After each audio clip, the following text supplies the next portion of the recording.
नमस्कार दोस्तों, आप सबका स्वागत है हमारे चैनल एस्ट्रोवर्ड में। अगर आपने हमारे चैनल को अब तक सब्सक्राइब नहीं किया है तो अभी सब्सक्राइब करें। तो सबसे पहले तो कमेंट के अंदर जय माता दी जरूर लिखें ताकि नवरात्रि के इस सच्चे दरबार के अंदर माता रानी का आपको आशीर्वाद प्राप्त हो जाए। दोस्तों, नवरात्रि दुखों को समाप्त करने वाली, परिवार के अंदर खुशियां लाने वाला त्योहार माना जाता है। नवरात्रि के दौरान हर भक्त माँ दुर्गा की नियमित उपाय करता है और माँ दुर्गा को प्रसन्न करने का कार्य करता है ताकि उसके जीवन के अंदर किसी भी चीज की कमी ना रहे, माँ दुर्गा को आशीर्वाद और उसका देखने को मिले। तो दोस्तों, कई बार क्या होता है कि भक्त माता रानी को अनेक प्रकार की चीजें चढ़ाता है ताकि माता रानी आपसे प्रसन्न रहे और आपके जीवन के अंदर खुशियां लेकर आए। लेकिन दोस्तों, भक्त क्या करते हैं कि उनको पता नहीं होता, कई बार इस प्रकार की चीजें माता रानी को अर्पित कर देते हैं कि माता रानी को बिल्कुल भी पसंद नहीं होता और ऐसी चीजें चढ़ाने से माँ दुर्गा की आशीर्वाद मिलने की बजाय आप माँ दुर्गा के क्रोधित हो जाती है और उनके क्रोध का भी सामना करना पड़ता है। इसी वजह से ऐसी चीजें आपको भूल कर भी माँ दुर्गा की पूजा करते समय, नवरात्रि की पूजा करते समय आपको भूल कर भी नहीं चढ़ाना चाहिए, अन्यथा आपको सुख की बजाय दुख देखने को मिलता है। तो दोस्तों, बात करते हैं उन चीज़ों की। आगे बढ़ने से पहले आप कमेंट के अंदर जय माँ दुर्गा जरूर लिखें ताकि सही और सटीक जानकारी आपको मिलता रहे। दोस्तों, सबसे पहले माता रानी को जो भी आप फूल, पुष्प आदि अर्पित करें उसका इस बात का ध्यान रखें, पुष्प या अर्पित कहीं से भी सड़ा हुआ या गला हुआ या पुराना नहीं होना चाहिए। जो अगर आप माता रानी को पुष्प आदि अर्पित करते हैं, क्योंकि माता रानी को पुष्पों की खुशबू बहुत ही ज़्यादा पसंद होता है और इससे माता रानी की आकर्षित भी होते हैं।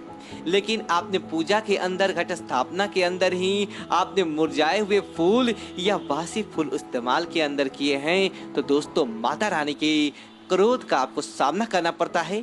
ऐसी पूजा आपकी अधूरी माना जाता है और उस पूजा का आपको फायदा भी देखने को नहीं मिलता। इसलिए आपको इस बात का ध्यान रखना होगा कि, और दोस्तों दूसरी चीज की बात करें तो माता रानी की पूजा के अंदर दोस्तों हर कोई व्यक्ति दीपक तो निश्चित तौर पर जलाता है ताकि दीपक जलाने से उसके जीवन के अंदर, घर परिवार के अंदर आशीर्वाद प्राप्त हो सके। लेकिन दोस्तों, इस बात का ध्यान रखें कि आप नवरात्रि के दौरान एक अखंड दीपक को जलाते ही जलाते हैं। नवरात्रि के पूजा के दौरान अखंड दीपक को कभी भी बासी हाथों से या गंदे हाथों से स्पर्श नहीं करना चाहिए। सबसे पहले अपने हाथों को अच्छे तरीके से धो ले, मन के विकार मिटा ले, उसके बाद ही आपको अखंड दीपक की ज्योति की दर्शन करने चाहिए, अखंड दीपक की ज्योति को हाथ लगाना चाहिए। इसी के साथ ही नवरात्रि की पूजा के अंदर जो भी आप दूसरे दीपक इस्तेमाल करते हैं, इस बात का आपको जरूर ध्यान रखना चाहिए कि दीपक खंडित नहीं होना चाहिए।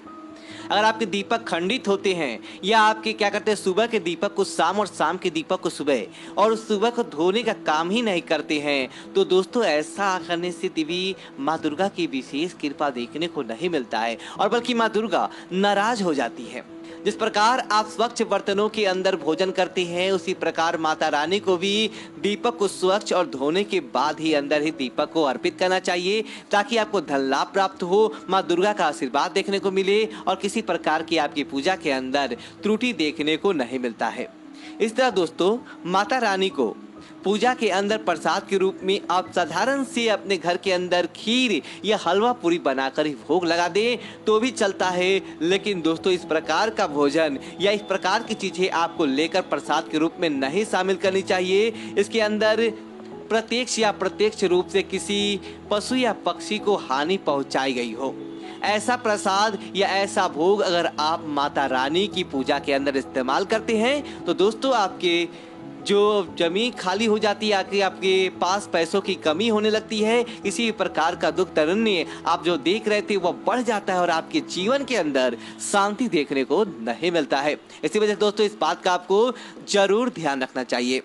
दोस्तों इसी बात का ध्यान रखें, नवरात्रि के दौरान माँ दुर्गा को जो आप प्रसाद आदि चढ़ाते हैं, इस बात का भी आपको ध्यान रखना चाहिए। प्रसाद के अंदर आपको अपने नाखून या दाढ़ी के बाल या किसी प्रकार का कोई भी बाल नहीं आना चाहिए। अगर प्रसाद के अंदर बाल आदि आ जाते हैं तो दोस्तों उस पूजा को अशुद्ध माना जाता है। ऐसी पूजा सब पूर्ण रूप से अच्छी नहीं मानी जाती, इसीलिए इस बात का आपको जरूर ध्यान रखना चाहिए।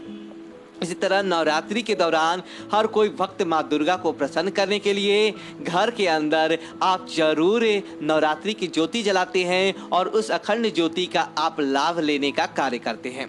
लेकिन इस बात का ध्यान रखना चाहिए, जब भी आप अपने घर के पूजा के दौरान नवरात्रि के इस दौरान विशेष तौर से अखंड ज्योति जलाते हैं तो दोस्तों आपको इस दौरान अपने घर के छोड़कर कहीं नहीं जाना चाहिए और अपने घर को बंद नहीं करना चाहिए। दोस्तों अगर नवरात्रि के दौरान आपने अखंड ज्योति जलाई और आपने घर बंद हो चुका है तो दोस्तों ऐसे में माँ दुर्गा आपसे क्रोधित होने की बजाय और ज्यादा आपके घर से दूर चली जाती है और आपको उसका फायदा भी नहीं देखने को नहीं मिलता है। इसलिए नवरात्रि के दौरान अपने घर को बंद नहीं करना चाहिए। इस तरह नवरात्रि के दिनों के दौरान ना तो आपको माँ दुर्गा को दालों के अंदर किसी प्रकार की दाल आप चढ़ाएं, लेकिन एक काली दाल और दूसरा दोस्तों मसूर की दाल आपको माता रानी को नहीं चढ़ाना चाहिए।